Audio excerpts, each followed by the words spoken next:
that robe. Like, yeah, it's got the red.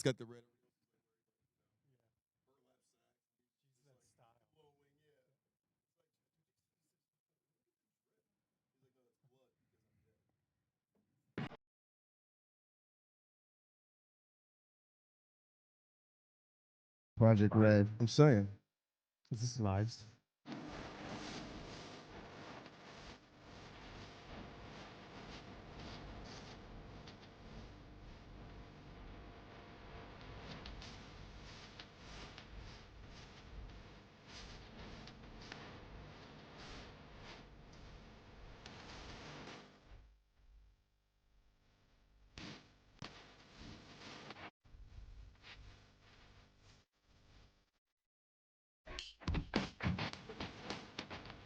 Oh, yeah.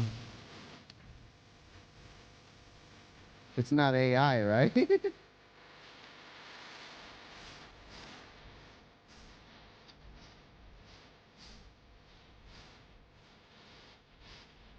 In your spare time.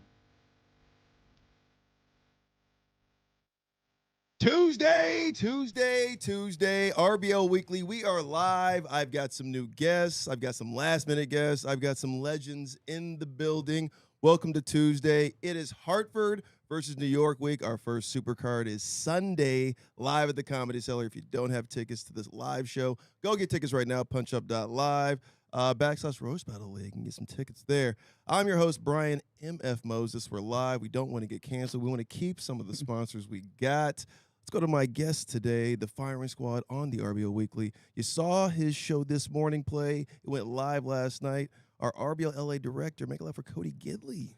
Woo! Thanks. A little applause break from Ken always makes me feel good.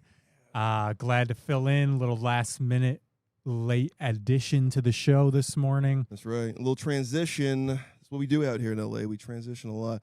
And you know this guy, when my father met him, he thought he was a trans woman, but no, this is a Guatemalan man. This is Kenny Lyon. Shout out, Mr. Moses. I didn't know. I gave off the wrong vibe, but glad we got. I mean, Kenny, got it's a along lot pretty going good. on, bro. I mean, you've got some crazy shorts on, and there is some junk showing. It gets hot out here in California. There was just a heat wave. We're gonna It was get 90 banned. degrees. It was 90 degrees. Anyway, great week of battles. If you were there on Sunday at the Mothership in Austin, Texas, a lot of fun, some legendary battles. Some will say the battle of the year was there. It's going to be hard to follow some of the stuff we saw in Austin on Sunday at the house that Rogan built. Now, for this week, week 3, I'm excited. I messed up last week. If you saw the standings, Phoenix, I apologize. You guys have 4 points. I'm on this AI thing. People hate it. I don't really care. Phoenix has 4 points, and I put that they had no points last week. My bad, Phoenix. We got your points back on the board. Let's get to this week's battles, man. Number 10, it's Berlin. I liked watching this battle. You can go check it out right now on RBL.live. You can't see it on this episode, but you can go to the platform that we have that all of the cities get paid on when you subscribe. Help feed some families, help feed some cities. We have 52 global things here, 16 of the pros. Number 10, it was Berlin. That was Theo Mason Wood. And Devant Sharma. I love Devant Sharma. Do you guys Gyro fans? Gyro fans? Yeah, big time. Big time. Yeah, love the shawarma. But Devant Sharma, funny guy. Theo Mason Wood, very funny. Go check out that Berlin battle if you get a chance. Number 9 coming in, it was the Bay Area. It was a couple champs, Buddy, Noah Guerrero. I think this was for a championship. Noah battled on Sunday against Charity Gregory. You'll be able to see that this Thursday on the drop here on the Roast Battle channel on YouTube. But number 9, it's the Bay Area getting 2 points with Buddy and Noah. Number 8, all the way from Hartford, it's Sarah Carroll, Zach Mandel. Very funny battle. Go to RBL.live. You can check out Hartford. They get 3 points. Now, let's go watch some battles, fellas. I want to hear what you guys' thoughts are on these. This first one coming in, Sebastian Fazio is a very, very funny cat. That he calls himself Roastmaster Bash. He fancies himself a Roastmaster. Very funny dude. Very technically sound when it comes to writing jokes and roast jokes. And this is a newcomer. This is Joe Fish. I remember watching this battle and loving it. Comes in number 7 this week with 4 points. Let's go to Toronto. I don't mean to like pull the veil back here or anything, but before we do these roasts, typically what we do is we send each other like a rundown of everything that's going on in our lives, right? So that we have ammunition to roast each other. Sebastian sent me this document And I'm not exaggerating when I say this was the saddest thing I've ever read. This is like roasting Oliver Twist. I don't know how to roast a man who seemingly gets roasted by life on a daily basis. I just want to read you guys this, okay? This is verbatim from what he sent me, okay? Moved in with a girl in Mississauga whose dad was a former Hell's Angel after knowing her for only like a couple months. We were best friends for a bit. She was in an abusive relationship. And we had a nasty falling out and her boyfriend kicked in our air conditioner. All true. And then he followed that up with, I went to the same elementary school as Keanu Reeves. Cool. I don't know. That's just context. It's gonna get really fucking sad. He didn't even tell a joke. He just said my life story. And you guys laughed. You know what? That's fine. I actually prepared for this. I wrote that roast. So if he wins this, I win this. Yeah, well, as mentioned, Joe's Jewish. You can tell because he only eats pussy if a rabbi says it's kosher for her. Kidding, he would never go down on his girlfriend because Jews can't eat pork. We can't eat fat pussy though. He actually says, I'm kidding, he actually says that's more like a fish because he only goes down on her with cream cheese and a bagel. That's the way to do it. That's the way to do it. Sebastian's real name is Sebastiano. He dropped the O so that women wouldn't have another excuse to say no to him. Yeah, sometimes women find Sebastiano creepy and unsettling. But if you're a woman in this room, don't worry. If you can legally be in this bar, you're way too old for Sebastian. That's so mean. Yeah, are you agreeing with the joke? My dad's here, guys. Shut up. Guys, Joe is a short, balding comedian with a podcast. He's like Joe Rogan. Seriously, Joe, your hairline is a worse massacre against Jews than October 7th. Damn. Seriously, Joe, that's not hair loss, that's a Holocaust. I see what you did there.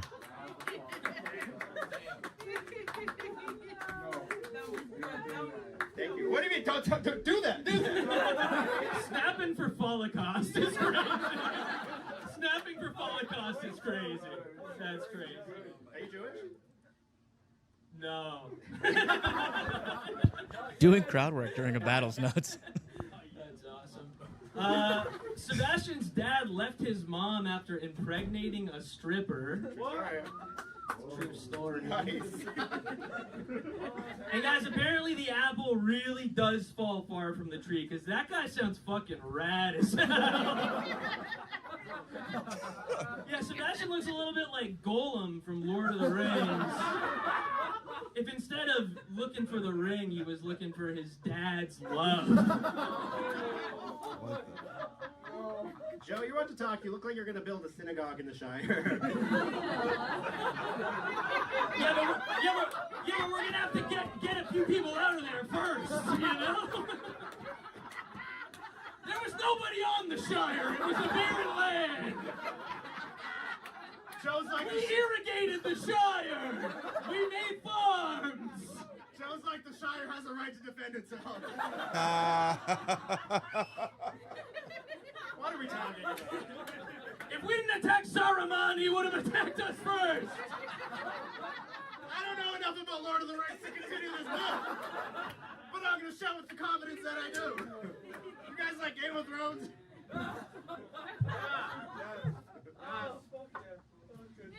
I like that you're live commentating after every show. Like we're on TSN or something. Is it?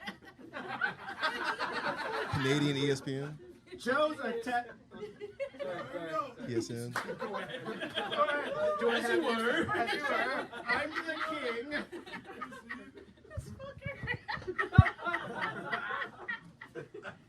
Sorry, you look like your beard is the only thing you don't groom. Do you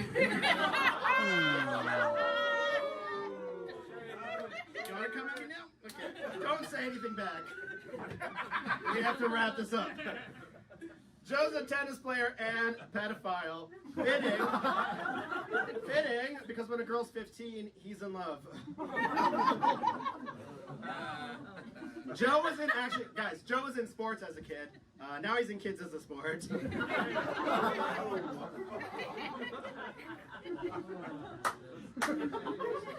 This is true. This is 100% true. I just want to stress that. Sebastian once went to a strip club with his mother.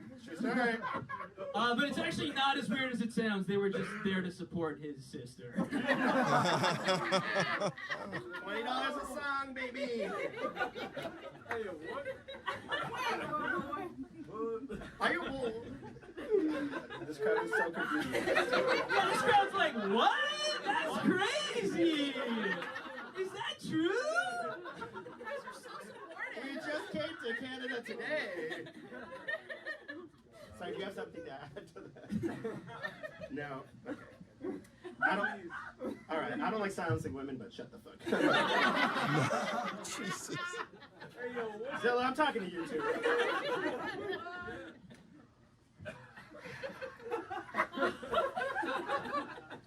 Guys, Joe's Jewish. Joe's family is so short and Jewish, his mom's nickname is Anne Shrank.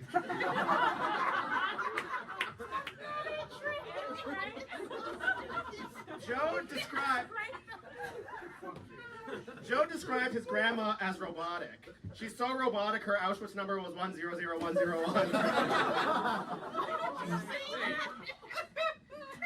One more. Guys, Joe ran a marathon. He ran a marathon. He compared it to the Holocaust because they forced a number on him and afterwards he was gassed. Sorry, do you guys really believe that I once described my grandmother as robotic? Don't fact check! I'm not, sorry. The premise of that joke is that one time in casual conversation, I referred to my own grandmother as robotic. A lot of family is unloving. And you guys just gobble that up without any critical thinking at all. You guys are fucking idiots. You know that? Yeah, they're so stupid they're fans of Joe Fish. Alright, let's keep this fucking shit show. Okay, you guys have 5 cats. You're cut off. Sorry. Sebastian is Italian, Hell yeah. or as white supremacists call it, the exception to the rule. Yeah, a lot of Italian men work in the trades, but apparently the one thing that they can't build is a stable family home. Not only is Sebastian Italian, but his girlfriend is Portuguese. Oh, Yeah, so boy or girl, that kid's having a mustache. Yeah, Joe? You know what?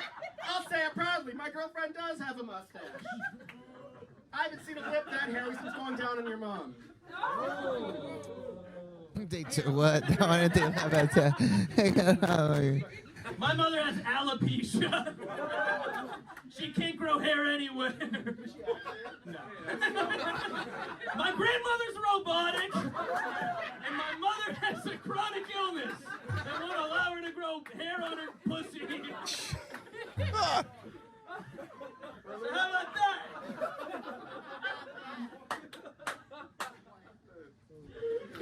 Is it my turn, right? I don't even know. We're just talking about pussy now.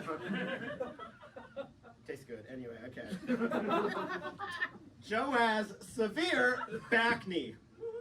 Yeah, fellow back knee. Yeah, it's so bad Trump is invading it for oil. Joe's back has so much red skin, Canada's burying it in a residential school.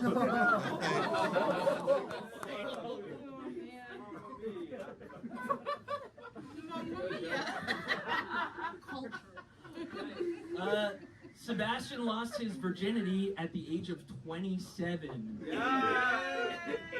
So Sebastian lost his virginity, and one lucky lady gained a lifetime of therapy bills. How having sex with Sebastian is a lot like having sex with your brother. In that it would also be really fucking gross to have sex with your brother. Okay. Hey, we're back. My God. Yes.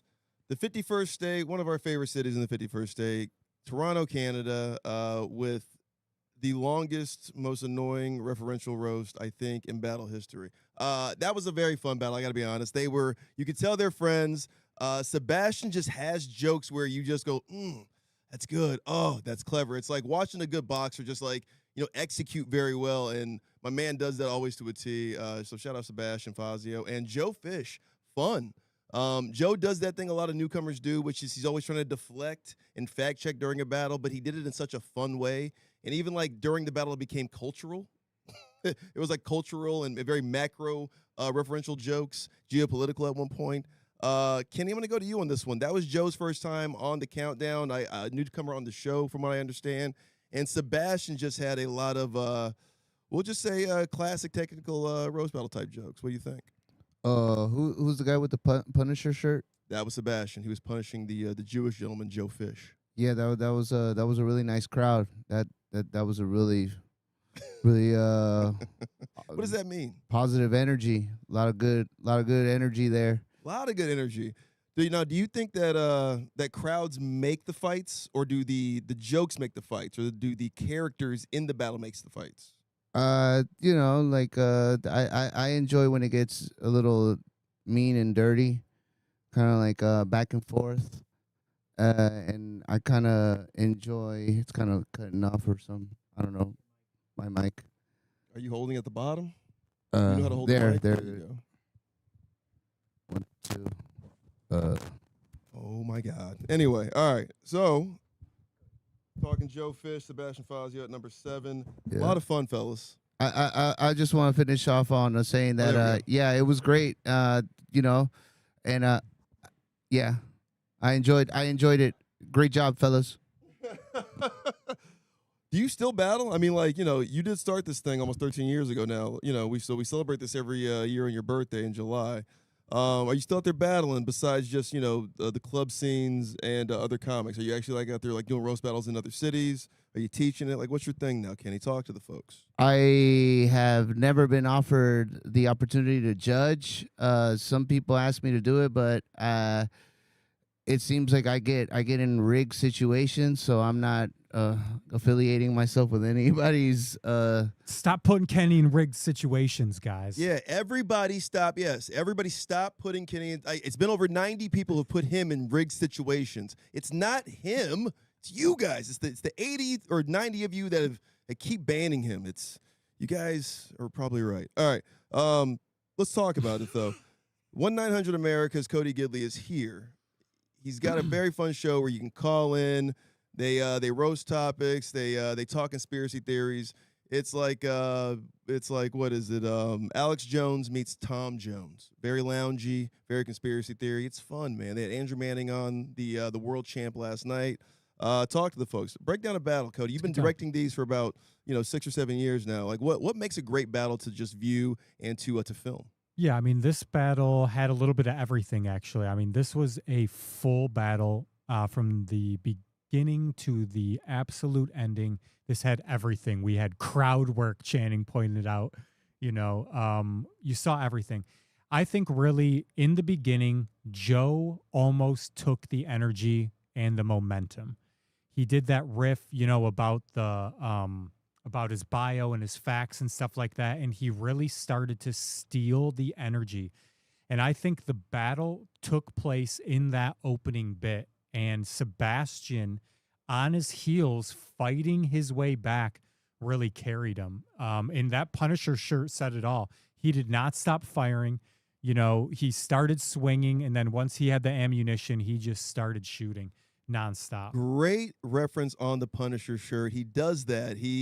It's visually, he wants you to know that he is there to cause some pain. And I like what you said there, because that does give it a real boxing feel to it. We like to say this is like the combat sport of comedy in a sense. So when Joe's up there kind of taking the energy away and really pulling the essence out of who Sebastian is, of just like, hey, this is who this guy is. This is what he told me about him. Not even really, doing a joke so much, but it's just just riffing on who this man is as a person, and then just kept going to that well of just like, this guy is sad, this guy, has a father but wasn't teach very well as a man. Like Joe, I just thought did a good job, even as a first timer, of really, really just like taking the essence out of dude.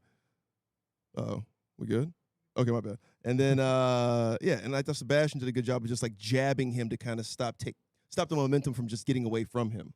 Oh yeah, You know what I mean? Yeah. He held it.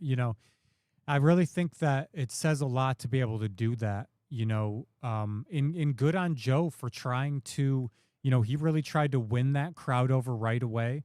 He wanted the crowd to trust him, and then Sebastian just battled. Kept stopping that rhythm, you know what I mean? Because Joe was kind of gaining, and you can see that, like, even as a comic, you can see Joe, like, because he's doing crowd work as off-camera chanting, from the Haters podcast said.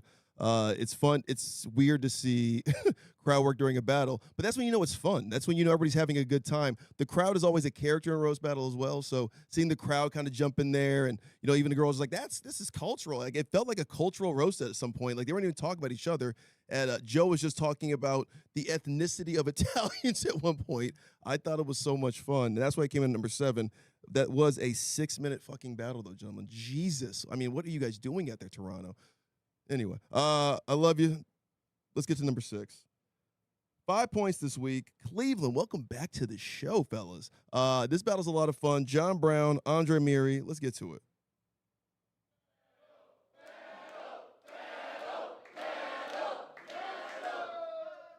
All right, let's get straight to it. You guys can't hear it, but he's struggling to breathe up here. John Brown has to use a harness when he takes his shit just so he doesn't roll off of the toilet. You Humpty Dumpty bitch.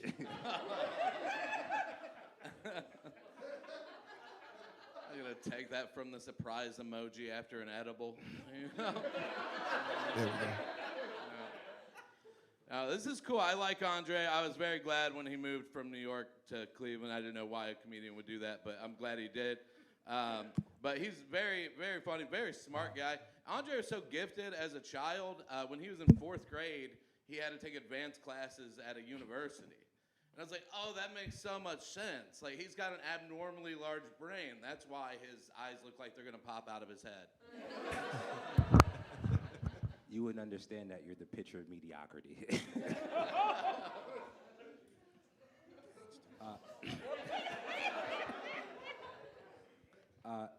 John Brown struggles with anxiety. He's a fat guy who doesn't like cake, drives a Subaru, and loves to hike, which is just a long way to say incel, which everybody knows is early onset pedophile. But I don't think he has what it takes to be president. Macro jokes. It's great. Everybody give it up for Unc Fester.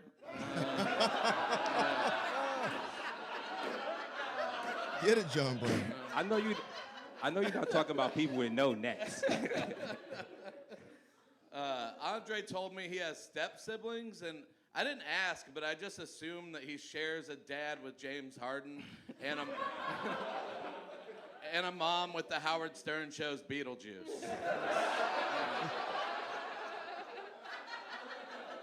I look nothing like James Harden, you fucking racist. Yeah, a nigga with a beard, James Harden. Very typical. Look at it. John Brown said he recently lost 65 pounds, which is incredible. But it sucks because you do all of that just to look like a baby Snorlax. All right. As his weight loss journey continues, I'm taking bets on what he's going to be able to see first, his neck or his dick. It's my dick. It came through last week, actually. It's pretty cool. Yeah. That's a lie. You've never seen your dick. We know that's a lie. Oh, man. Andre told me that he was in a 4-year relationship with a married woman, and that was his toughest breakup. And I was like, yeah, dude, did you think murdering 2 people and fleeing to Cleveland was going to be easy? You weren't supposed to tell anybody about that. That was supposed to be a secret. My real name's not Andre, by the way. John Brown is single, obviously. He also said he finds it incredible that comedians have time to date. And I'm like, yeah, you're single because you have no time to date. It has nothing to do with your uninteresting bone structure.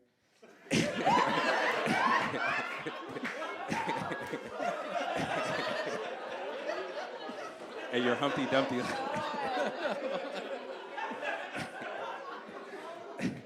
And you're Humpty Dumpty like Bill. He also told me he was in a Walmart love triangle, right? He was with his coworker, and she left him for there was another coworker. She left him for John, and they started cheating on John with him again. And I feel like it's because she took the over and not the under on his weight loss journey. I'm just confused because you can't tell what my bone structure is. I don't know. Right? I don't know. He does have no neck. It's very true. It's very true. It's very true. Andre has resting. I just saw a ghost face.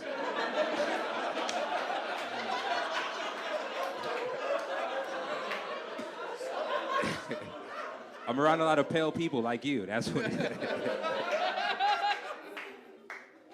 I'm leaving that there. You can go ahead. He said, John Brown says his early childhood he was lower middle class, and his teen and adult years he was middle class. Way to top out at mediocrity. John Brown looks like Bob the Builder if he found cocaine and Jameson instead of construction. Does anybody have any cocaine? By the way, just wondering. It'd be cool if you did. No, it's cool. We gotta wrap this up though. Andre's got to get back to playing chess in a park with the white youth that needs advice. So, yeah.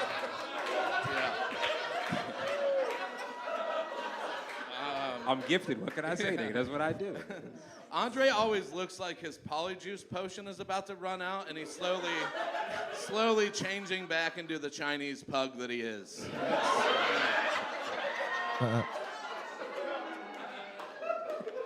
It's well done. Okay.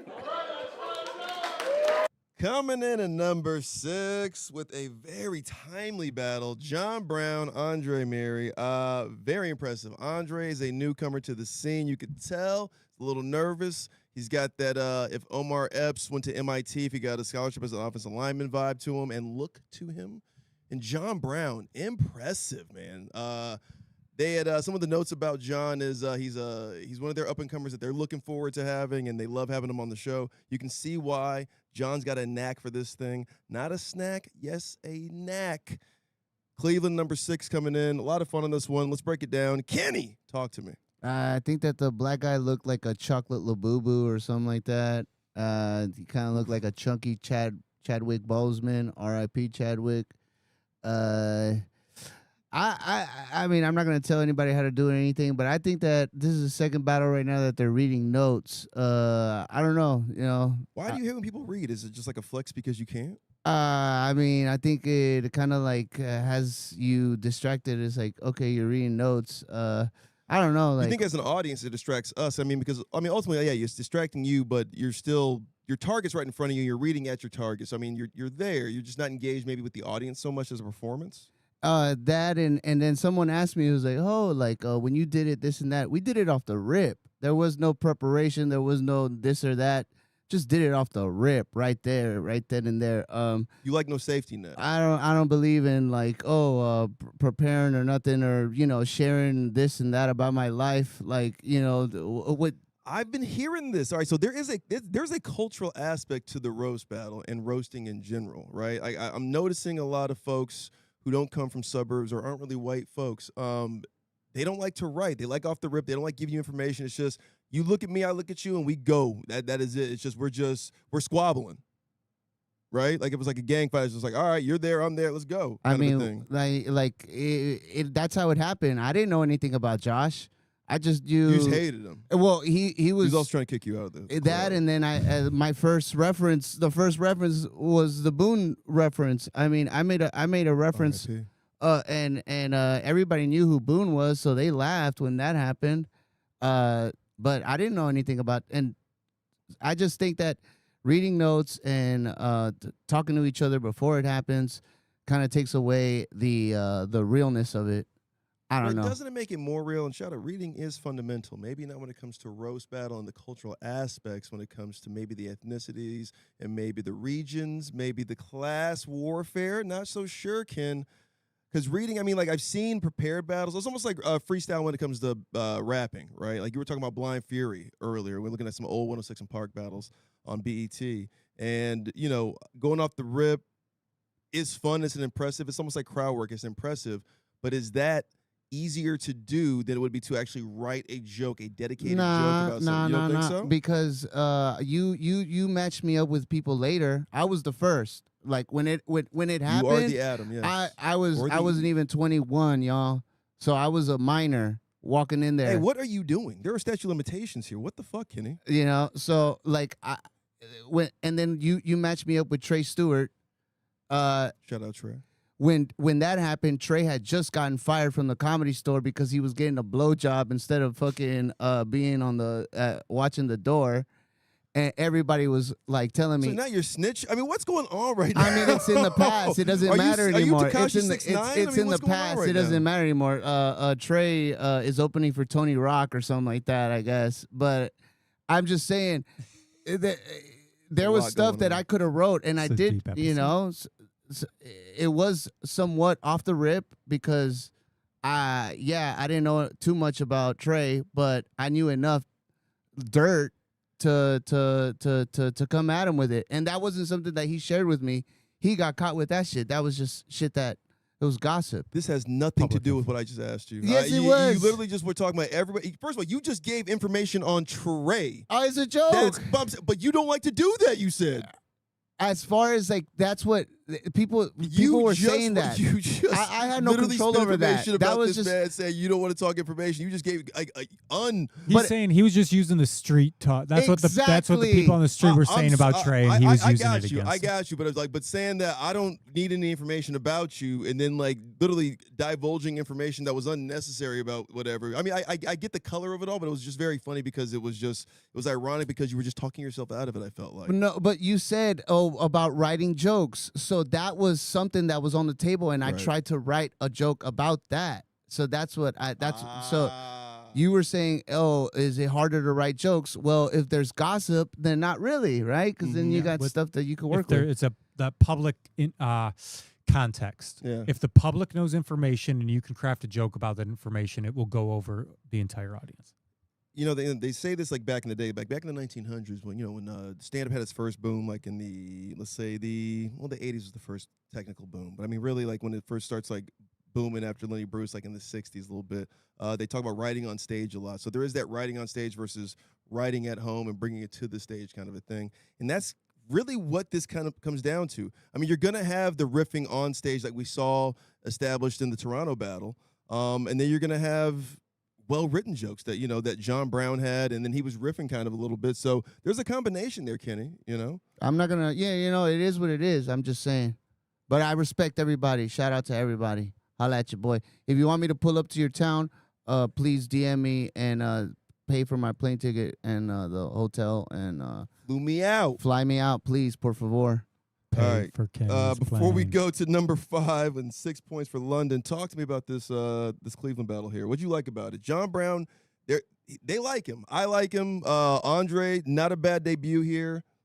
Here's what I liked about it. John had really great energy, and he knew how to handle a rebuttal on stage, and he did what is called agreement, and he agreed, and that's how you get laughs.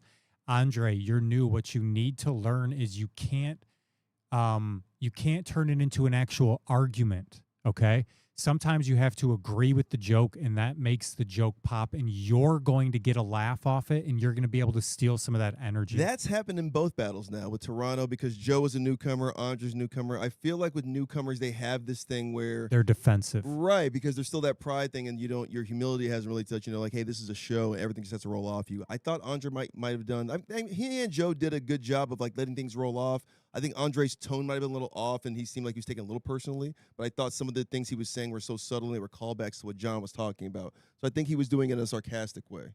Oh, of, yeah, like, definitely. taking offense to it. But it was, yeah, but if he would have owned the Harden thing, maybe we could have seen him hit a 3. I mean, he did. I thought he owned the Harden thing by being funny about getting mad about Harden, not the Beetlejuice. Right? Beetlejuice. Remember, John's joke was like he looks like he's a step sibling of James Harden, and his mom is Beetlejuice's mom from the Howard Stern show. Oh, I only remember the Harden part, I guess. That's why I thought it was so funny that he was getting mad at. Oh, you're just gonna talk about James Harden? I look nothing like James Harden, but he looks like Beetlejuice. I thought he was like adding to. Oh, you know what I mean? Well, that would have been great. I don't know if that's what he meant. I thought. I mean, clearly that's I thought that's what he meant because he was attacking him for the Harden reference and not the Beetlejuice reference. Okay, well then that's worth Yeah. a second look. Yes. Check out Cleveland getting 5 points this week. John Brown, Andre Miri. And sound off in the comments. What do you like? Do you like off the rip, like Kenny Lyon and Herm, and no information exchanged? Please or, don't mix me in with that person in the same sentence. I'm my own person, please. Well, I'm just saying, you guys share the shame. I'm not you guys. shame I'm the sentiment. original. Sorry. You No, guys I know you're the share original, but- same sentiment when it comes to how you roast people. So I want you to sound off in the comments. We never do this. There's a parasocial relationship happening here. Sound off in the comments. Do you like off the cuff jokes, off the rip, off the riff, or do you like something well written that that's devastating? Let us know. Talk about it. Even talk trash about us. We're up here. All right, let's go to number 5.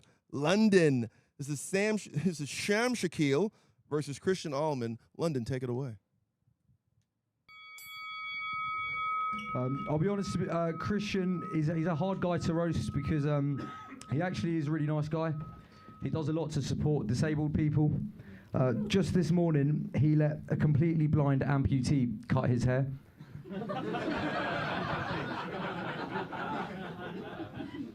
It's clearly not been cut in months, mate. Come on. This jughead fuck, Sham. Sham's originally from Pakistan and is very concerned about the ongoing wars in the Middle East right now. Not because he's compassionate, it's just every time someone drops a big bomb, he can hear it.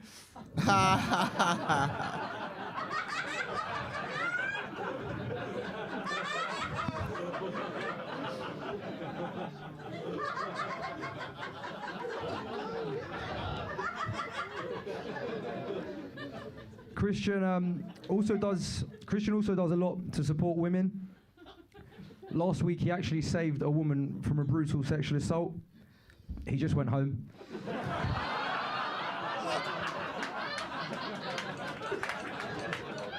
That is bold coming from a Pakistani man. Shit.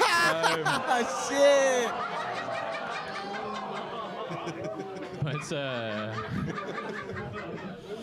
yeah, Sham's Pakistani, but he's not. Sham's not actually Muslim. Sham's Christian. He also works in finance and runs marathons, right? And I just think it's crazy the lengths a brown man will go to just to get a chance of sleeping with a white woman.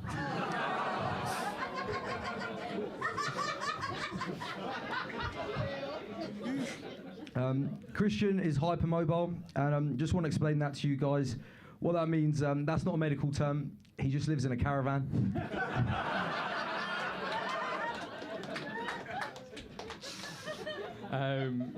Sham's a pretty good-looking lad, right? I think we can all agree. Yeah, he's a good-looking lad. He looks like Tommy Fury if he was Pakistani. Yeah, it's a shame there's not a Love Island Islamabad, isn't there, mate? But it's just funny, right? Because when someone's ugly, you say it's a face only a mother could love. Well, Sham's got a face everyone bar his mother loves because she left him.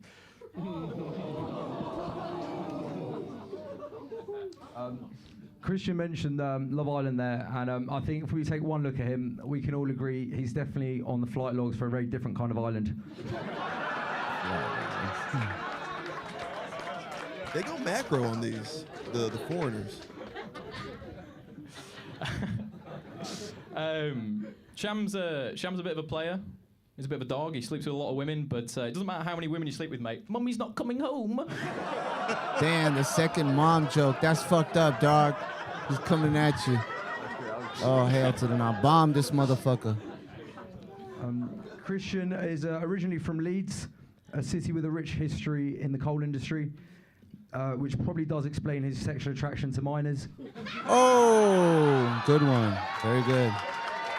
Save the best one for last.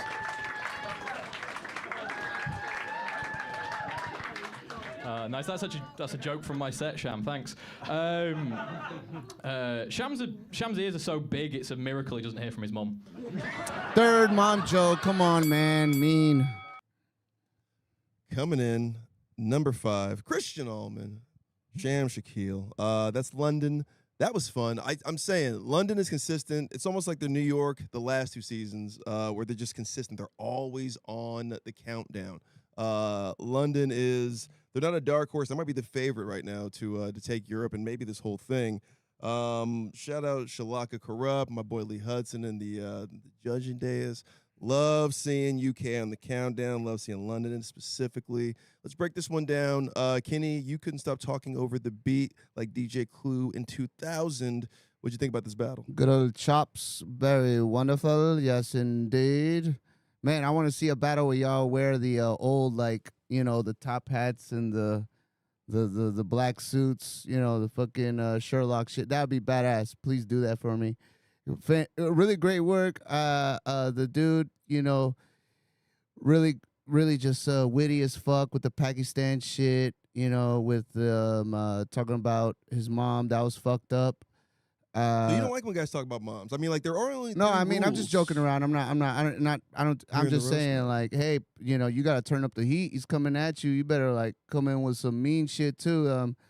But it is what it is. He did great. He saved the best for last with the minor one. That was great. Yeah, but you know, Christian did fact check. I mean, you know, we don't really like fact checking here at the roast battle, but I appreciate a fact check where somebody says, "Hey, that's in my act." Like, He's just joking. I don't think that's true either. Like what You don't I'm think that's in his saying. act? Yeah, because No, I think it was a joke. yeah, it wasn't real. Yeah, I don't think these dudes are actually stealing. And No, but I mean, honestly, if you don't know something about somebody, you can just go somebody's act. You know what I mean? I've seen True. it happen before. I mean, I'm not saying that. still though, the joke was delivered great. Like Yeah. the moment was fantastic. You know, a win is a win, and really, I think even stealing, you're saying? because the first dude with the long hair had a really Christian. great fucking applause break, and then dude had to come in with some good, had that moment, and it made the battle almost even, but I think that the dude with the long hair kind of took it just off of the few moments that he had. Okay, a lot was said, but nothing at all. Let's go over to Cody now. Cody, what you think about this battle, man? That was a lot of fun. That was Shams Shaquille versus Christian Allman. A little long hair versus a little Freddie Mercury action. A little Pakistani. As a Lebanese guy, did you like to see some Pakistani action? Yeah, no, this was great. I like both of these guys. I was really, really happy to see this battle on there. UK has been On killing fire. it. Yeah. They're just killing it. You know, Oil, that's an oil. OG team. So I love seeing Lee. I love seeing Shalaka in there. I mean, that just made me feel good. You know, they've been kicking butt for a long time. They've been around for a long time since the very beginning.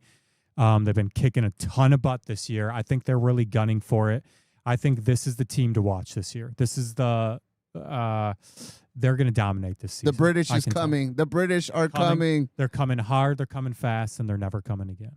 Paul Revere. Shalaka has a new podcast out. There's a roast battle theme podcast called Hard Cuts. It's a lot of fun. Hard Lines. My bad. Hard Lines. If you're a cocaine fan like Sushi Boy Mexico and John Brown from Cleveland, Hard Lines might be a fun show for you. It's about punchlines. It's about how to write roast battle jokes. It's about their experiences through roast battles. Shalaka and her co-host. It's a lot of fun. Check out Roast Battle UK's Hard Lines. Probably get it anywhere you get podcasts. Now, let's There's a lot to say about that battle. I mean, it was It was great. tall, handsome, soccer-looking Pakistani dude versus a hippie or a gypsy, as they called them in the UK. but they were friends, and that always works well. That's chemistry. Chemistry always works well when you're laughing at each other's jokes, you're tagging each other's jokes. I think every battle so far has done that. I think more and more we do these roast battles and roast battle weeklies. We're seeing that guys are taking the bait. They're like, okay, I can't just be mean and just like not care about a guy. I have to like actually care about this person, to write about this person, or even to riff on this person when I see this person, if I'm doing off the riff type stuff. Because that always works. Chemistry always works. If you're combative and you're just there just to be mean, it never works. But you see now, what makes this countdown is it's got to be some chemistry. You got to like each other, and you can see that everybody's kind of done that so far. You only roast the ones you love. Let's go to number 4 now. Scotland. These two are legends, and this is a rematch. I don't know if you remember from a couple seasons ago, but this is Kate Hammer, and you guys know him. We love him. It's Ryan Cullen. Let's go to Scotland. Great. I can't wait to roast the man that cancer can't kill. Ryan looks like a sim if you set all the attributes to none. Ryan, if you're here, where's the cursed bowling ball that denies the Holocaust? I've been looking for it. Ryan looks like a mannequin in a store called Sharts and Spencer's. But you know what? Ryan believes in supporting family. But that's not why he subscribed to his mom's OnlyFans. It's because he yearns to go back into the hole whence he came. Maybe you left your hair in there. Whoa. I subscribe because it's hot.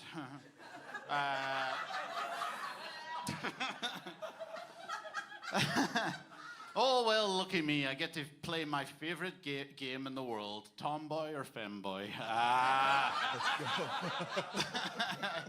Kate tells me she doesn't do drugs, which is a real shame because, like, some estrogen pills would do the world of good.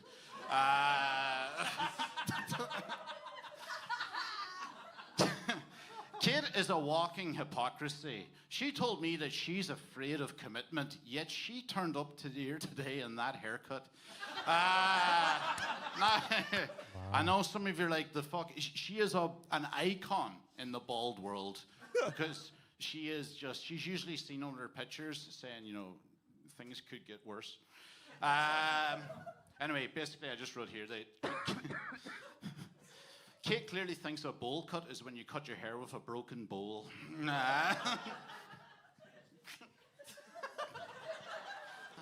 That's rich coming from the twin Mr. Clean 8 in the womb. No, but Ryan is an ally. He heard labor can be painful for women, so he's voting reform.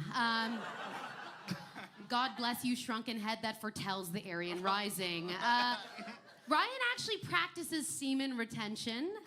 He's locked like 10 sailors in his basement. Really? And he will not let them come. Just half a hand job for you, Jerry.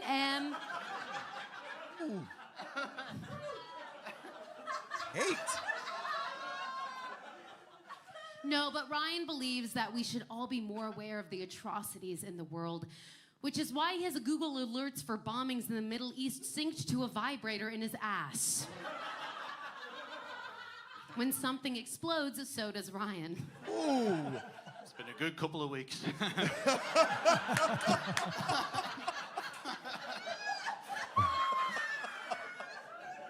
Well, as you can see here, Kate's got a real strong center of gravity thing going on.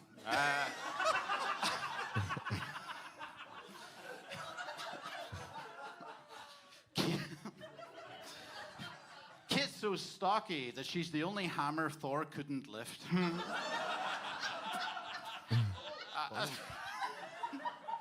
I love that. Just an oh from the audience. It's hard to explain this, but Kate looks like she plays the role of frigid wife in a movie about garden gnomes. Does look like that. I just feel that she looks quite incomplete without a little red hat and a small fishing rod. Yeah. As you can tell from Kate's everything, she likes knitting. Okay? She says she wants to be able to make a jumper, but by Jesus Christ, by the end of your sets, most of your audience are jumpers.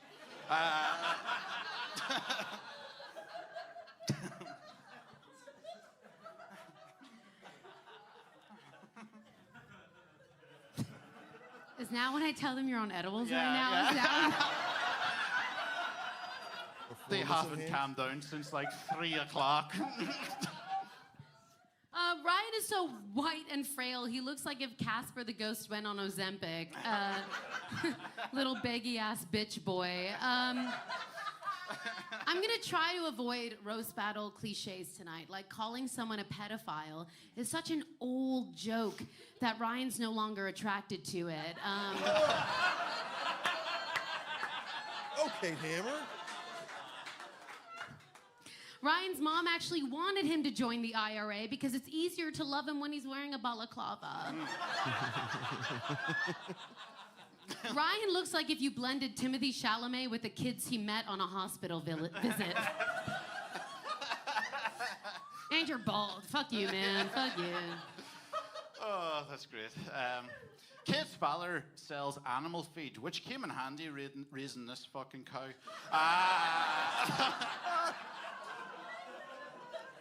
Yes, Kate grinds her teeth a lot and has actually broken multiple teeth. Well, that's what happens when you keep trying to chew grass. That's that cow theme cropping up there again.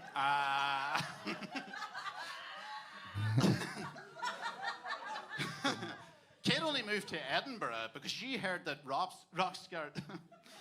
Kate only moved to Edinburgh because she misheard that Rockstar Games were making a game called Smelly Dykes. Good Yeah, shit. that one was also a high one. No. So you're done. Well done. I'll take the L on that one.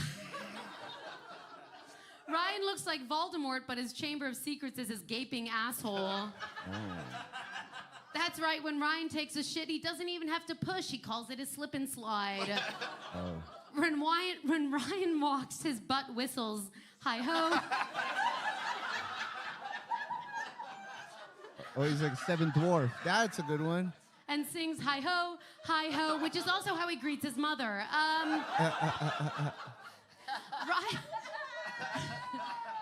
Ryan has actually been hit by 7 cars.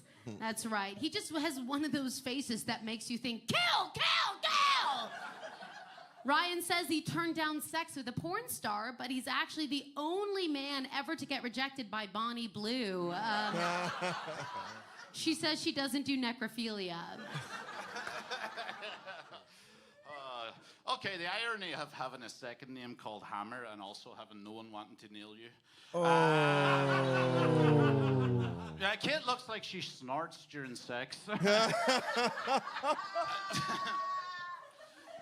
You know the way you can tell a lot about someone, especially their past, just by looking at them? Well, I mean, if I had to guess what Kate's youth was like, I'd hazard a guess that she spent her summer nights by Christian campfires singing Kumbaya before being statutorily raped by the youth pastor.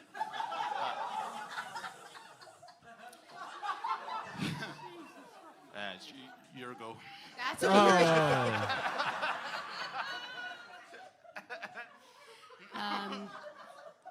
Nice to see you again, Pastor. Do you know what? Some people are surprised that women can see a future with Ryan, but it's because his head doubles as a crystal ball, okay? Now, I'm not saying Ryan looks like an egg, but the last time he got hit by a car, he was helped out by a bunch of the king's horses and all the king's men. Ryan's head gets him into trouble, though. Last week, a beam of sunlight bounced off of him into a Glasgow vape shop, and...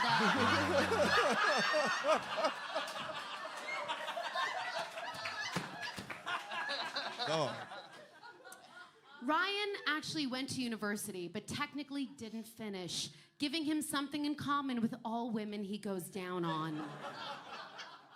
That's right. Ryan has never actually made a woman orgasm, which sucks for his partners, but now we officially know that the chick doesn't come before the egg.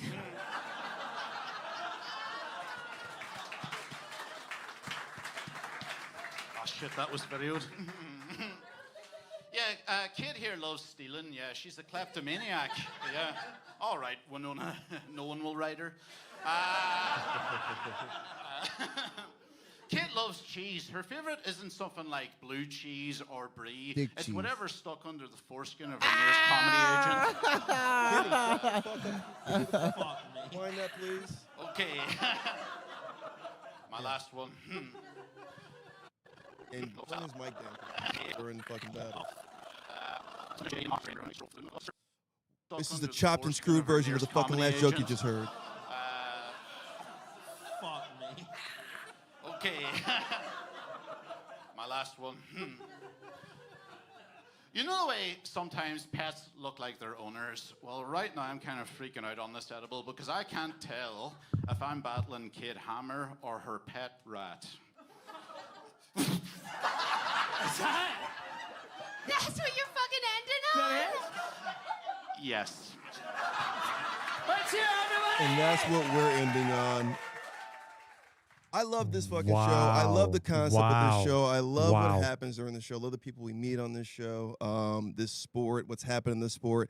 Shout out Kenny Lyon, who I lovingly like to peg and peg. I like to poke fun with and talk trash to, and sometimes talk down to during this show. But thank you for doing this, Kenny, for when I put you on that stage, when we're doing the open mic, and, you being underage and Josh Martin being drunk and hating you.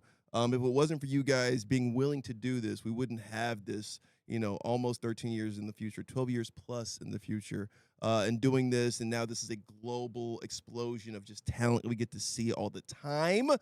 You heard it from the horse's mouth, so all of y'all need to book me on your. Can you turn me up on the mic? Wow, he just said Okay. You heard it from the horse's mouth. Can we get it up? Can we y'all get it need to turned book up? me. So You just called me horsemouth, and I appreciate that. Now, as far as Kate Hammer, Ryan Cullen, usually the sequel isn't better. That might have been, though. That was a lot of fun. Again, the theme on this episode I'm seeing is just, if you like doing this and you like jokes being told about you, or just great jokes you want to hear, man, you're going to love this type of show. You're going to want to do this type of show. And that's what that battle exemplified. Kate Hammer, Ryan Cullen, very good friends, you can see. Rolling with each other. Ryan, using performance-enhancing drugs, high on edibles the whole time, still ripping it to pieces.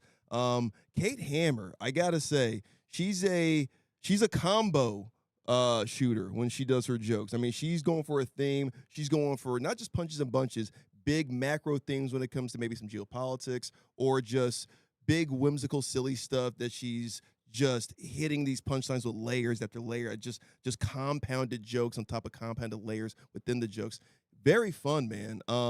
Even like doing breaking the fourth wall, kind of being like, I don't want to do what everybody else does about white guys and pedophile. I mean, like, brilliance, man. That was a lot of fun. One more time for Kate Hammer and Ryan Cullen. We love it here at the Roast Battle League Weekly. Anyway, Chan, we haven't talked to you off screen. Channing, let's hear from you, not see you. Let's just hear from you from the Haters Podcast. Channing, what did you think about that one? It was too fucking long. First off, the He's a hater. Euros you guys gotta start doing some fucking time checks or something. But no, it was a good battle. What is it, James Regal, right? No, No? Kate Hammer, Ryan Cullen. Ryan Cullen. Sorry, I Cullen. get them all mixed up. James wild. Regal's in the chat right now. Okay. Cullen's great. He's a legend. That was my first time seeing Kate, but she was fucking awesome. I also hate like stereotypical jokes about pedophiles and shit. So for her to turn that joke on its head and do a twist to it, love that. It was a good battle. That was a great number 4. A lot of fun. A lot of fun at number 4. It's going to be hard to follow that battle. We got a lot of fun battles to follow that up. That's why these top 3 are these top 3 coming up. But go I ahead, got Ken. one question. Yes. So like she's not from that country, right, or whatever. Right. I don't think she's from Scotland, no. And so she's it's not like she's representing America or anything like that when she's going there. No, I mean, I don't know. All we know about her is that she can write a hell of a joke, and she biles Ryan Cullen often. And I think she's American. She sounds American. Just off the rip, I have to support her because she sounds American. So That's my guy. You heard it from Guatemalan American. Watermelon American. we're going through some tough times here in America. We need to stick together as Americans, okay? America. Dude, that vape shop joke, and then that Middle East bombing joke about, I mean, just like the combos, and then just The dick cheese joke. My bad for laughing over that, but that was a really good one. The dick cheese joke. You saw it coming, though. Yeah, it is great. I mean, does Does that take it away when you can see it No, coming, I or love it. is that more It's like great minds think alike? It's like seeing Michael Jordan fucking just from half court already in the air. You're like, it's about to go down. I love that about a joke reference. Cody Gidley, 1-900 America, RBL Director, LA. Fun show. 1-900 America had Andrew Manning on. Talk about this battle. Break it down. Oh, my God. Scotland, another OG team. I am so happy I was here to see a Ryan Cullen battle in the lineup. And oh, my God, Kate hammers, and she is all hits. I mean, wow. What a great battle. I mean, by far my favorite battle on the lineup so far. That was really amazing. Nonstop. And it was long. It was a little bit long, but thank God it was so good. It wasn't as long as fucking Toronto. Hi, Toronto. Anyway, I got to say, again, the foreigners, they love the big macro, the big geopolitical. I mean, they love, no, it's the big macro jokes, the big bringing everything in when it comes to like geopolitics or big, topical headlines when it comes to the news. I really appreciate that. You guys know I love cultural jokes and geopolitical references. I mean, if you can find a way to become topical and make this almost like a talk show or weekly, like joke writers do, like writing weekly jokes for, your weekly talk show, that kind of thing. You guys are exemplifying that, and that's why a lot of roast battlers stay in this business, because you guys are writers, and this really shows people that you guys know how to write a hell of a joke. Anyway, let's get to the top three. If you like that one, this next battle, oh my God. The affiliate system is working, everybody. The draft that we had is working. Barcelona, James Regal, you're coming in at number 3. This is via Australia. Shout out the Australians. These two aren't going to look Australian, but let's get to them. This is Thabo Thumsa versus Sumsa. Sorry. I should know better African because I'm African American. This is fucked up. Thabo Thumsa versus Idma Leah. Let's get to them. Okay, thank you so much, sir. Commander Thabo is high imagined Jabba the Hutt as a failed African dictator, except he doesn't secrete slime but grease, which powers his compound of abandoned children and child wives. His rule is, if their age doesn't start with the 1, he's done. It's very true, I like them young. First of all, before I start, I just want to thank the sponsors of this roast, World Vision, KFC, and the Heart Disease Institute. It's very nice to be here. It's very hard for me to roast Idma because that's what I would look like if I transitioned. Very difficult. I fucking love that. Anyway, I'm honored to be sharing the stage with the cursed child of Bubba Gump and Idi Amin, Commander for Tumbo, aka last king of Scotland, taking a break from scoffing down your nation's GDP and fried food. Let's go. I love it. Thank you, Idma, for wearing your refugee tent tonight.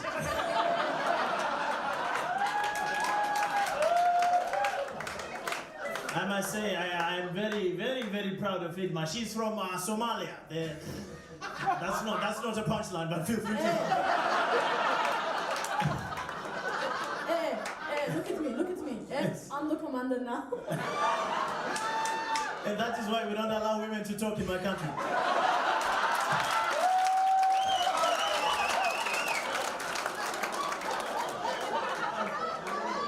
Let's go. After you, my darling. It's okay. Bruh, anyway, so Commander Thabo looks like the weird uncle in the corner of the dance floor waiting for a weak member of the herd to prey on. His skills as a predator were sharpened as a token black guy on Epstein's island. It was a fun time, what can I say? I remember. Very good. Stephen Hawking was amazing. He just scooped the drool on you anyway.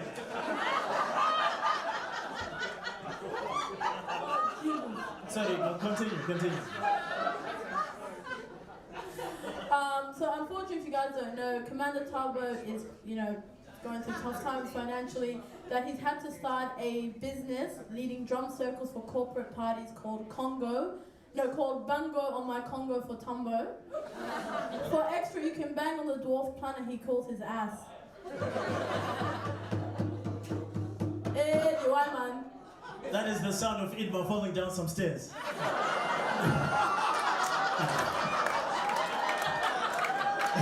This guy's all home runs. It's okay. We both look like we raided the refugee tent food provisions. No, it's okay. Idma is a very beautiful. Doesn't she looks good tonight? Doesn't she? She looks good.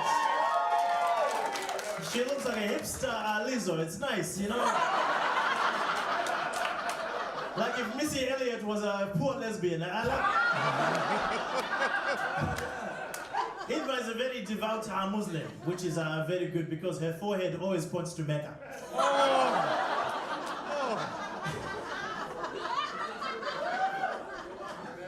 This is some real black on black crime, bro. We're meant to be, united against the whites, but anyway. Right, so when P. Diddy got locked up, Commander Tabo was one of the loudest Free Diddy supporters, as he also owns thousands of bottles of baby oil to slip into his clothes. As you can see, he's doused himself in it tonight. That's how we slipped past Border Force today. I'm just sweating because I don't want to catch whatever they have.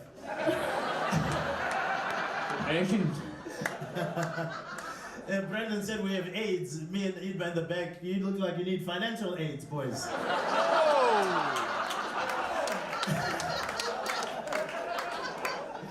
Anyway, I have to say, we are having a good time tonight, but I do respect Idma very much. She's a young black woman on stage doing her best. She's fantastic. She's performed all over the world. And she's done well. You've done well. I think that's very good. It's very, very hard to buy 2 seats on so many flights. I mean... But you did it. Hey, thank you. It is expensive. However, they did need a military helicopter to get you here tonight. They did. The logistics on it was insane, guys, I'll tell you that. I'm sorry, I'm blinded by the forehead. By the way, let us settle this. Who has a bigger ass, me or Idma? Bongos, anyway. What, you want me to actually turn to the side? Yes, sure. This is not OnlyFans,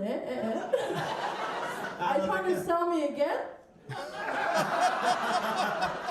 No, I got a bad price last time. She came at a discount. He bought me off of Facebook. My dad put me on Marketplace for like a trade-in for a car.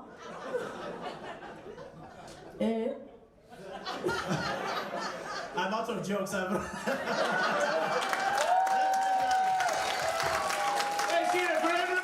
Number 3 in the world, Barcelona via Australia. They don't look Australian. They live there. Commander Tabo, Idma Leah.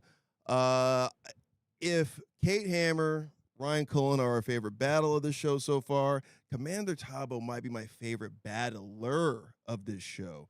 That was an impressive debut, my brother. I mean, my goodness, I apologize for messing the names up. That was disrespectful. My whole family and bloodline just got disrespected.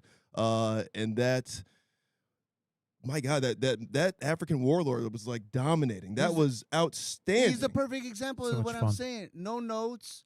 He's off the rip. He's in the moment. He's going at it. Man. He was like African Sam, what's the cat's name? Sam Talent.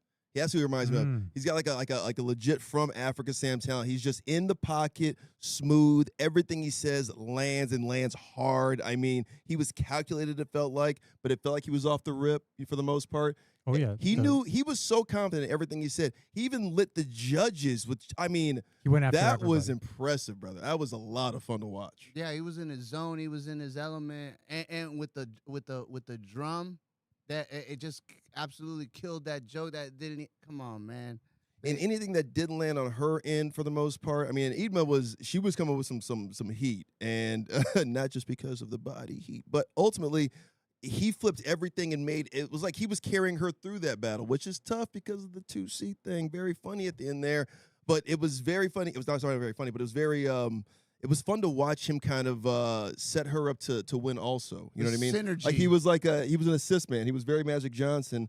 sans AIDS, even though they're from that country that has it a lot, as he mentioned. What do you guys think about that one? Talk about it, Cody. I mean, this was super fun. This was by far the most fun so far. That was his debut. I'd never seen Commander Tabo, and I'm so happy we got to meet him. That was amazing. Okay, so just the back and forth. First of all, the back and forth. Second, the chemistry. You could tell they were happy to be there, and they both wanted to be there telling their jokes. Well, they're happy to be there because they escaped probably, you know, whatever's happening in their countries. Because of the hardships. Right. But yeah, they were happy to be there. Yeah. It's like, people should just look at them and be like, yeah, that was so much fun, man. It was a lot of fun. They had chemistry. They had back and forth. They were agreeing with each other. Mhm. That, you know, it was amazing. That's the roast battle you want to see. And the character stuff worked. He didn't take the commander thing too far. Mhm. He had a great look. He played his little drum even. Everything was Everything very was Baby perfect. Bear's porridge. It was just right. He's He like played that it well. uncle. He's like your uncle at the family reunion. You have to be around him because you just don't know what he's going to say next. He was smooth, man. That was a lot of fun. Commander Tabo coming in.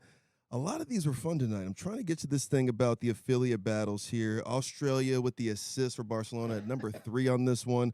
We have another affiliate battle, and welcome to the countdown, Atlanta via Nashville. It's not even Atlanta getting to this thing, but they get an assist from Nashville at number 2 in the world, getting 9 points. Come on, now. Let's get to it. Let's go to Forrest and Katie. There we go. Forrest looks like one of the Kia Soul hamsters that discovered DoorDash.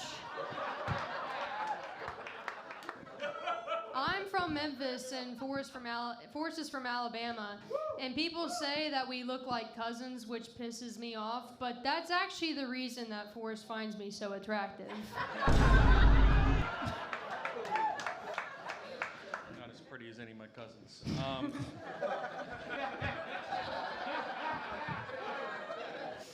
Katie looks like she went to elementary school on Epstein's Island, but got kicked out for being too annoying.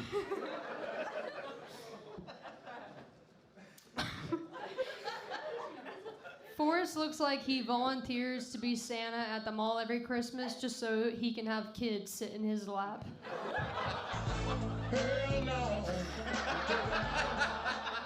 He does look. You know, Katie is interesting because she's just like a guy until she isn't. Like, she'll drink beer, watch football, talk about sex. But then if you look at her weird at all, she'll be like, "Are you mad at me?" It's like, which one are you, a tomboy or a little bitch? I don't know. Aw.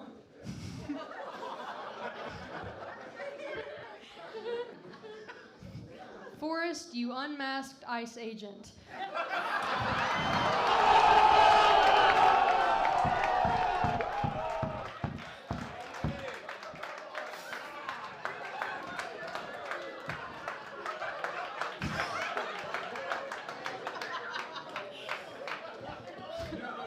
And the punchline. I don't even know if I want to finish it now. Okay. Start from the beginning and do it again. Okay.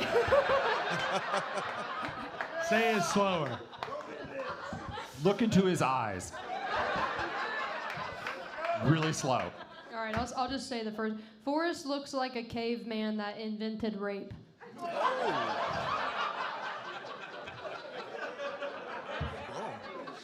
You two better chill out or something's gonna happen after.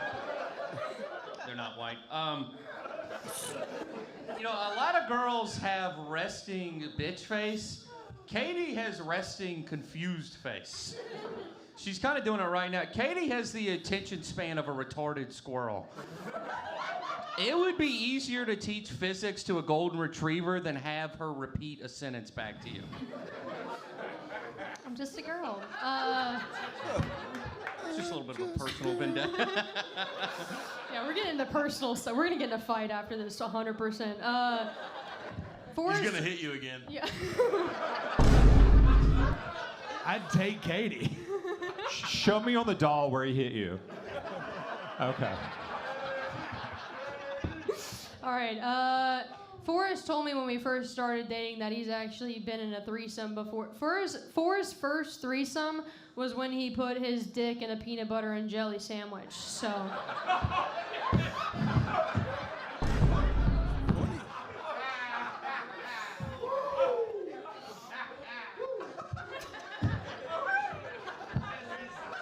That sandwich joke really resonated with Trey. He really liked that joke.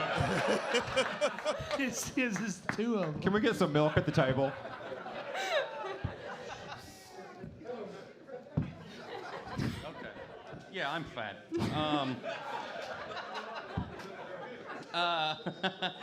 Katie is a very pretty woman, but doesn't she look strangely colonial?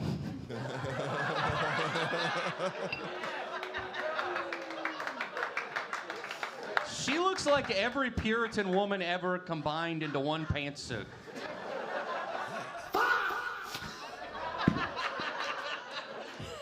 All right, last one.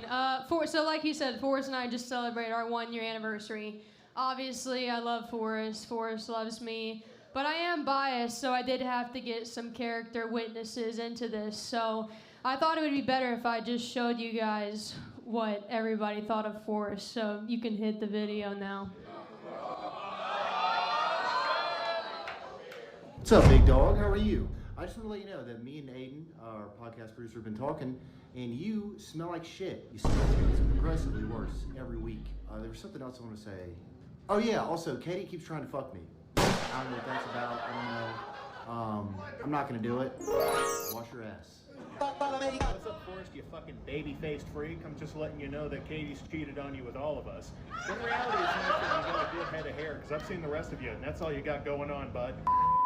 Hey Forrest, it's Ivy, your favorite sister here. I just wanted to let you know that Mom cries every time she watches one of your stand-up clips because she says they're not honoring to God, and her and Dad told me they don't love you anymore. Fuck you. I fucking hate you.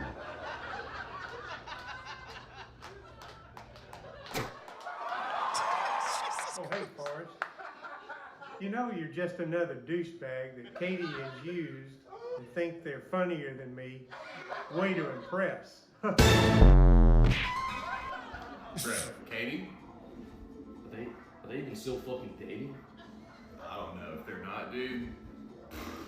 I would knock this house off the stilts. Dude, 2 more. 2 fucking more. Yeah, that's right, Bob. We gonna be fucking your bitch, all right? All 3 of us.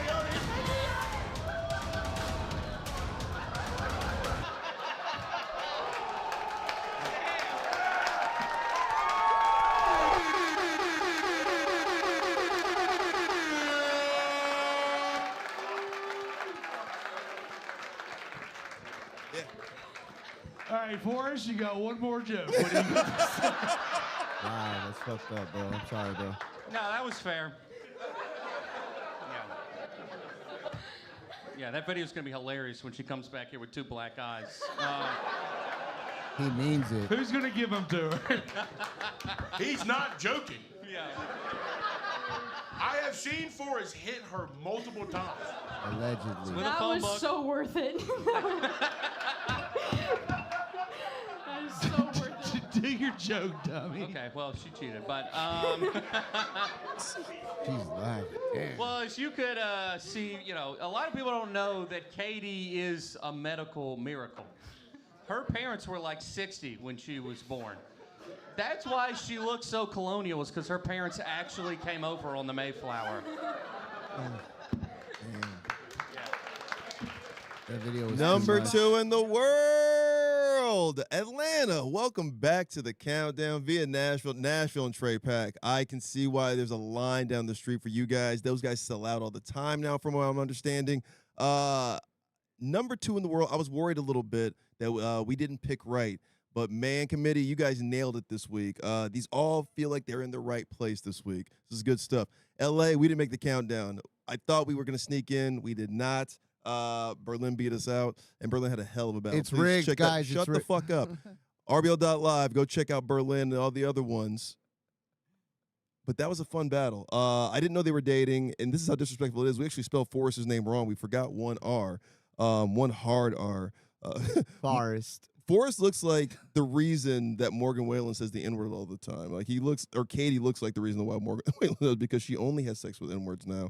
I didn't know they were dating. That's a lot of fun, that battle. I've never seen a multimedia presentation at the end of a battle for a closer.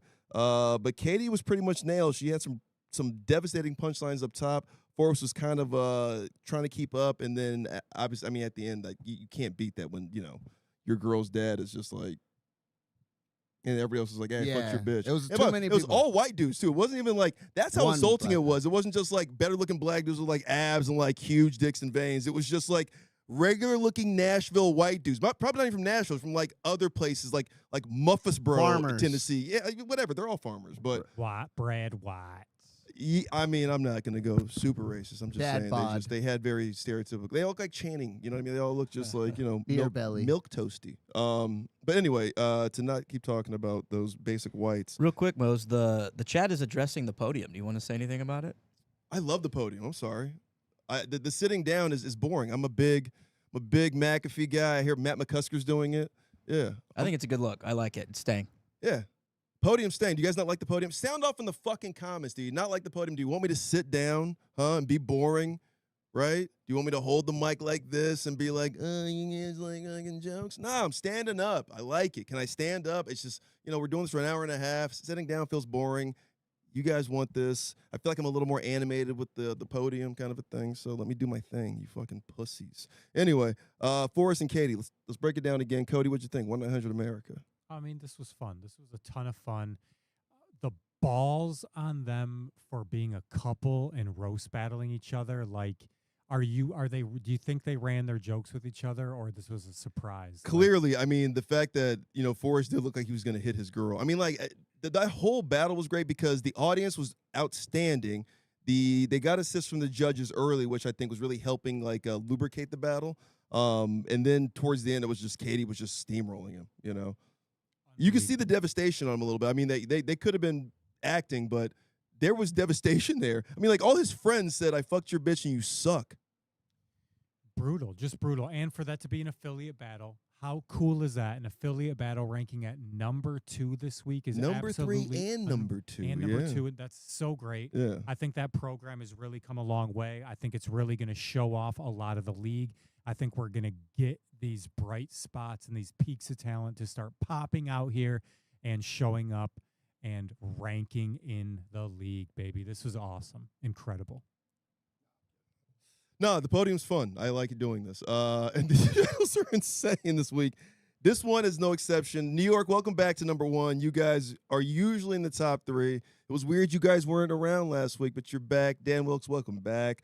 New York, welcome back. New York versus Hartford this Sunday, 4 p.m. Eastern time. Out there at the Comedy Cellar. Get your tickets now. We're live streaming it anyway. Go to RBL.live to grab those live stream tickets, but that one's going to be fun. That's 5-on-5. That's 5 Hartford battlers. That's 5 New York battlers. Whoever wins gets a lot of points. Come check it out. Anyway, all right, number 1 this week, it's the legend Brandon Lott, and she hasn't done this in a long time. I remember starting with this lady actually in L.A. It's Chloe McGovern. She's out there in New York. She's been in New York. She's been roast battling out in New York, but she hasn't done this in maybe, 6 years it feels like. Chloe McGovern, Brandon Lott, number 1, New York. All right, guys, let's make this quick. Brandon has to make you wait too long to hold the elevator door open for him. No, it's okay, buddy. Take your time. Wait, Brandon, if you're here, who's buying all the women's used underwear off the internet? Is that like a blind stereotype I don't know about? More like a stereotype based off the way you look, act, your general vibe. Fair. All right. So the first thing Chloe told me about herself was that she has herpes. And I was like, thanks for the heads up, but this is about the roast. And she apologized. And then she told me all about herself. And after that, it's like, look, I don't want to just go on about how much of a slut Chloe is. So, you tell a joke, I'll make something up. Okay. It's true, my pussy's so bumpy. How bumpy is Thank you. The ADA funds it to teach Brandon how to read. Nice. Thank you. Brandon, Damn, Chloe. Thank you for your service. means no.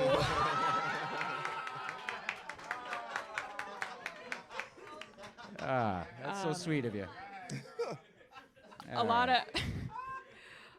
of people say that Brandon is a terrible gay lover. I don't think that's fair. Sure, Brandon doesn't give blowjobs, but he is handy capable.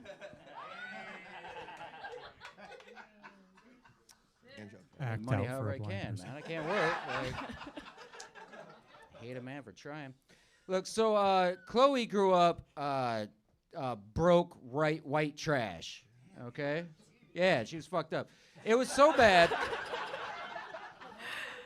It was so bad, dude. Her high school guidance counselor felt the need to fill out her applications in her senior year. That way, when she graduated, she could leave that small town and go on to a prestigious rehab. All right? Made sure she had a safety rehab. Doesn't belong to state facilities. Same 12 steps. Saved her life. This is what Old Bunny looks like, you guys. Old Bunny. Brandon from a long, wealthy family. Brandon's wife left him, which is information that's available to you if you follow him on Instagram, Twitter, Facebook, and LinkedIn. She suffered from BPD, which stands for Blind Person Disgusting. Ew. It's true, the only love that Brandon has ever known is from a parakeet finding its own reflection in his sunglasses. Poetic. Leave that parakeet alone, man. Like, come on. Look, so Chloe was raped when she was younger. Why are you guys laughing, dude? Disgusting. And let me start the joke over. So Chloe was raped when she was younger. And when she's older, too, probably. I was told how you dress. Whoa. Beautifully Like, and here's the thing. sexily. Because here's the thing, you grow up like poor white trash like that. You can't just be getting drunk and passing out at whatever family reunion you're at. Right? Brandon's just having a dissociative episode at a Dunkin' Donuts right now. No, Brandon, thank you so much for your empathy. I guess you could say we're both faking it for attention. My rape accusations are a lot like Brandon's brain, invalid. Brandon, I've been raped and I still cry myself to sleep less often than you do. God damn, dude, that might be true, but like this is a show, like for Jesus. Fuck. Look, I don't want to like victim shame like after that last joke, and I know this is gonna go out on YouTube. So to Chloe's uncle, bro, it's not your fault. You didn't know, right? Like herpes ain't that big of a deal. You'll find love. Keep up, player.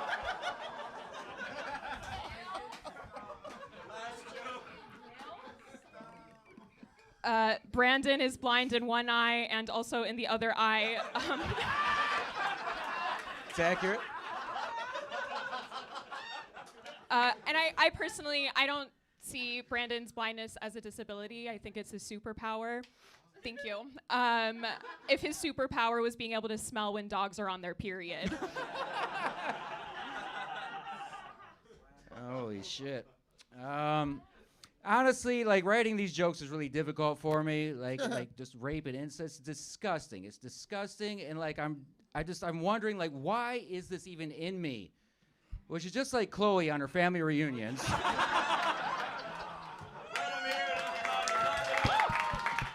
Going back to the incest, well, maybe not one too many times, maybe just the right amount. Brandon Lott, Chloe McGavin out there in New York. #1 battle, 10 points this week. Well-deserved. Fun countdown this week. Brandon Lott, he'll be out doing the SoCal run. Roast Battle League LA. He's battling Nate Welch on March 31st. He's judging in San Diego on April 1st. And we're going to do a little bit of Brandon Lott and Friends probably that week as well. Stay tuned for more announcements. Guys, that was a fun one. Chloe hasn't done this in a long time. It doesn't seem like she had a lot of rust, just a flare-up maybe. And then Brandon is blind. Go ahead. It was crazy because yeah, she used to do the mics out here. Yeah, she was cool. She's funny. Is the microphone? You're good. Yeah, I was like, holy shit! Yeah, and that guy, really great chap, good gentleman. I like his his cadence and all that stuff.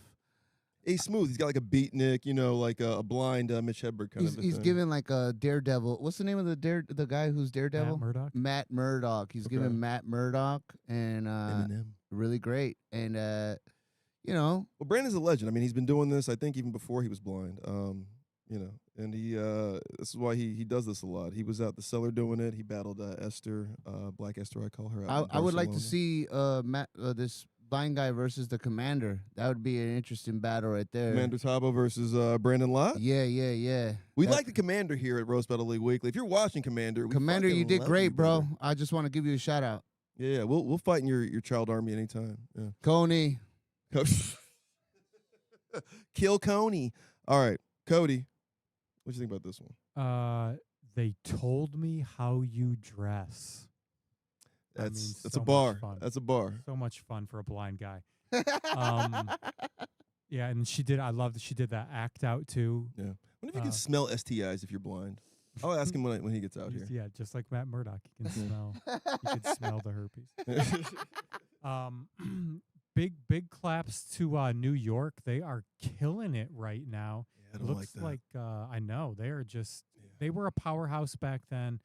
They're the never most going to go consistent. away. They are never going to go away. They are always nipping at the heels. You'll never be able to escape New York. They just know comedy. They know how to have shows. They just get it. They understand. Escape from New York, you can't. Can't escape from New York. Here's why, and I think this is why. And it was out in Austin. I learned this. There's a couple fans, a lot of fans actually, that flew out and did and arrived at that show, that sold out show in Austin, the Comedy Mothership. Outstanding show. You'll see it on Thursday when it drops here on the Roast Battle channel. But they like ruthlessness. And I think because New York always goes in on ruthlessness. Like if you saw Brandon's set list, it was incest, rape, herpes. It was, all these hard polarizing subjects. And they're not afraid to go there. I mean, just traditionally, the Zach Amicos of the world, the Dan Wickses, the Andrew Mannings, the John Ajodas, Louis J. Gomez's. I mean, those guys, they don't pull punches. Like they go in just to set the tone of like, I'm coming at you. I'm going to talk about your brother's, cystic fibrosis and how he died. I'm going to talk about your sister drowning, probably on cum because she's a whore. Like all kinds of things that they do. They don't care. We got to hear grape a lot in that battle. So you know how New York gets down. And I think if you're leading and setting the tone of being ruthless, you're going to win for the most part. But Barcelona, London, the international guys, Berlin, Toronto, the international cats, the way that they do it, bringing cultural references in, topical, headlines in, news, that kind of a thing, and then also associating with, maybe somebody's class background or, maybe somebody's family background. I think they're getting the hang of this thing, maybe more than the Americans are. I mean, you kind of see what's happening right now. Let's go to the standings here, and you can notice, LA, we're not really in the mix. Phoenix didn't rank again this week. And obviously the South is tough. Shout out to Atlanta finally getting on the board for the South. Yeah, that's embarrassing in the South over there. That's terrible. It is. Houston was up 2 points 2 weeks ago, and now because they haven't submitted a battle in 2 weeks, they've lost 2 points. Right? You got NOLA out there. I think they got robbed week 1. They almost snuck in this week. Sorry, you cats didn't get in there. Atlanta, they had some help from their affiliate. They drafted well. They were the #1 overall draft pick. So, they should be doing well in using those affiliates. Austin, they're using Vegas right now because they don't have any shows to submit. So, it's a little tough for the South. But the toughest division right now, man, look at Europe. Look at Europe. Wow. London, we've been saying they're the most consistent right now. Barcelona gets the biggest swings, I'm saying. When it comes to points, Barcelona's kind of, getting the highest rankings, it seems like. Berlin is staying consistent, almost getting the ranking every week. Scotland now, with using Pittsburgh as their affiliate, and then ranking high this week with Kate and Ryan. That's a hell of an ace to have in the hole there. And then you go over to the East. Hartford was ahead last week, and then New York came with a banger this week, got their 10 points. Cleveland came in with a banger this week, got their points. Toronto staying involved, got their ace in the hole there with Sebastian. Thugging it out with Joe Fish. And then we go to the second weakest division, which is us, man, the Pacific. I'm worried about LA right now. Not from a talent standpoint. We have a battle that's coming out this week that people are going to see that we're going to submit that's going to fucking rock your socks off. But I'm worried. I got to see. Tokyo used Indianapolis this week. You can check it on RBL.live. It was a good battle. Just didn't make the countdown. In the Bay Area, though, they used some aces. They used Noah Guerrero and Buddy and still didn't rank that high. I thought that battle was really good. You can check it out on RBL.live. So let us know, man. But it's Europe. It's the East. LA, Tokyo, Phoenix, Bay Area, catch up. The South, I don't know what you guys are doing. Your literacy rates are insane. Write some jokes. Get some black folks to help you. What are we thinking, fellas? Hire Kenny Lyon. How about that, man? Bring Let Kenny me, out for some roast. You know, like let me be a consultant or something, man. Holla at your boy. I'm not doing anything. Week 3, not a WEAK 3, just because my guests aren't as popular as you might like, but that's Kenny Lyon. That is the Adam and Eve of this roast battle. He was one of the first. My boy 1-900, America's own Cody Gidley. That's playing right now on the roast battle channel. He also directs our RBL LA. Behind and the on the stream keys over there is Hater Zone, Channing Apodaca. You can't see him, you can only hear him. Guys, we do this every Tuesday. We live stream. We try to go early afternoon Pacific time around 1-ish. Check us out. This is going to be playing for a couple of days before we pull it and probably put it on RBL.live. We'll be back next week, man. Week 4. Go to Hartford versus New York this Sunday, Comedy Cellar. If you want to get the live stream tickets because you can't come out to New York, RBL.live. The podium's staying. Fuck you guys. Podium stays.